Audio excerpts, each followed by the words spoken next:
Le syndrome d'épuisement professionnel, plus connu sous le nom de burn-out, pourrait concerner plus de 3 millions d'actifs en France. Le phénomène prend de l'ampleur et préoccupe de plus en plus d'acteurs de la santé au travail. Parmi eux, le cabinet en prévention des risques professionnels Technologia, qui souhaiterait que les entreprises sachent anticiper. Alors, pour nous en parler, je reçois aujourd'hui Jean-Claude Delgenne, directeur général de Technologia. Bonjour. Bonjour. Alors, le burn-out, c'est quoi précisément? Alors, le travail, que l'on en ait ou pas, je dirais, est extrêmement important dans nos existences. C'est effectivement, avec le burn-out, l'expression d'un malaise de civilisation dans une répartition du travail. Aujourd'hui, le burn-out, le syndrome d'épuisement professionnel, se caractérise par 3 dimensions. Une fatigue profonde de l'individu, un désinvestissement professionnel progressif et un sentiment d'échec ou d'incompétence. Il frappe toutes les populations.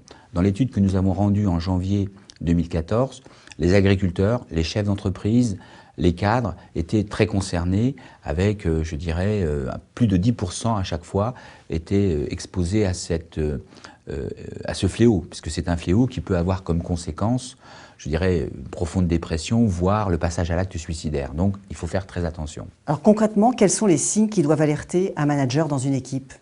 Tous les changements physiques, par exemple, la perte de poids, l'agressivité, les changements comportementaux, je dirais, l'isolement de l'individu, le fait que l'individu reste très tard le soir à travailler, etc.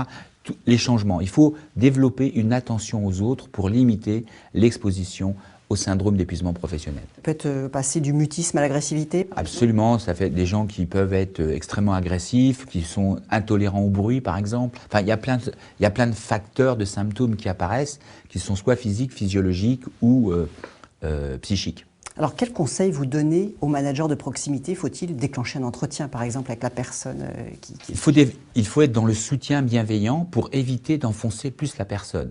Si vous êtes dans une logique par exemple, si elle fait des erreurs, parce qu'on travaille trop, on travaille mal, de la réprimander simplement, vous pouvez provoquer chez elle, au contraire, un aggravement du mal. Donc, une aggravation du mal. Donc, il faut effectivement être dans le soutien bienveillant et permettre à la personne de trouver des repères. Donc, lui donner un cadre, se reposer, lui donner un défi, travailler moins et lui permettre effectivement aussi de souffler en répartissant mieux la charge de travail. Tout en formalisant, c'est-à-dire qu'on doit lui montrer qu'on a compris qu'il se passait quelque chose. Voilà, il faut lui montrer qu'en fait son état nous interpelle, qu'on n'est pas indifférent à son état. Il faut faire preuve d'humanité, hein, et là effectivement l'aider à sortir de cela. Alors, quelles sont les pistes de prévention pour les employeurs, les responsables ressources humaines pour éviter le burn-out? On peut agir à 3 niveaux. Prise en charge de l'individu, là c'est la médecine du travail qu'il faut vraiment solliciter.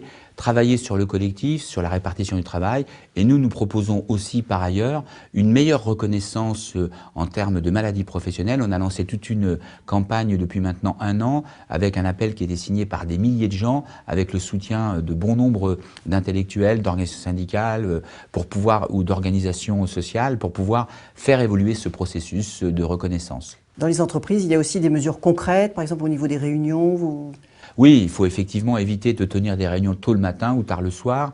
Il faut permettre le télétravail. Il faut, encore une fois, mieux anticiper, mieux répartir les charges de travail. Il faut donner aussi des moyens, parce que très souvent on donne des objectifs, mais les moyens sont insuffisants. Il faut permettre aux gens aussi de mettre à distance le travail. Hein, donc c'est une prise de conscience. Pour pouvoir travailler bien, il faut parfois travailler un peu moins. Donc ça se passe même au niveau des recrutements finalement. Absolument. D'accord. Donc il y a en fait des mesures simples de prévention à prendre au niveau des organisations pour baisser la charge de travail et réduire les objectifs. Et c'est d'ailleurs un souhait des salariés, puisqu'on voit dans l'Observatoire Entreprise et Santé qu'il y a quand même 34% des salariés qui attendent une réduction sur la pression des objectifs et 45% qui attendent des mesures de prévention contre le stress vraiment concrètes. Bien, je vous remercie Jean-Claude Delgenne. Merci à vous.